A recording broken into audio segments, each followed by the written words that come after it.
Akizungumza mara baada ya kumaliza ziara kisiwani Pemba, daktari bingwa kutoka hospitali ya Muhimbili Dr. Mohamed Juma Mohamed amesema hii si mara ya kwanza, ila ziara ya mara hii waliweza kufanya kazi kubwa ukilinganisha na mara mbili walizowahi kufanya ziara kisiwani hapa. Eneo yote tuliona wagonjwa jumla ya 407 katika hesabu ya haraka. Ni wagonjwa 407 ambayo inavunja rekodi ya ziara zetu za nyuma, kwa sababu ziara zetu za nyuma tatu zote tulikuwa na wagonjwa kama 775. Ndani yake tulikuwa na operation 43 na zilizobakia zilikuwa ni ushauri, consultation.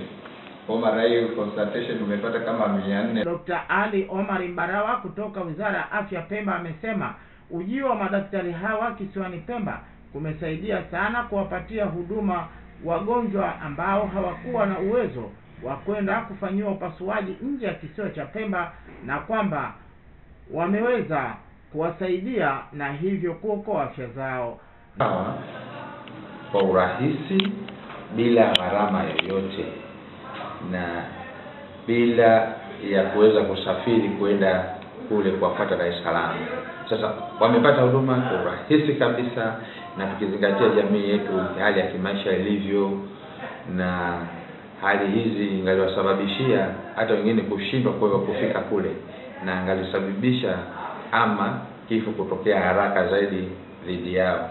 Daktari bingwa wa magonjwa ya kina mama kutoka hospitali ya Muhimbili akiwa ndani ya chumba cha upasuaji hospitali ya Chake Chake, ambapo aliwafanyia upasuaji kama inavyoonekana wanawake 9, amesema hali ya vifaa na chumba cha upasuaji katika hospitali ya Chake Chake ni nzuri, hali inayowapa moyo nao kuja na vifaa kukipa nguvu chumba hichi na harakati za shughuli zao kwenda vyema. Madaktari bingwa kuja kisiwani Pemba huandaliwa na kuratibiwa kwa pamoja kati ya timu hiyo ya madaktari bingwa waliopo Muhimbili wenye asili ya Pemba na madaktari marafiki ambao huwaunga mkono na kufadhiliwa na Jumuiya ya Maendeleo ya Pemba Jumpe.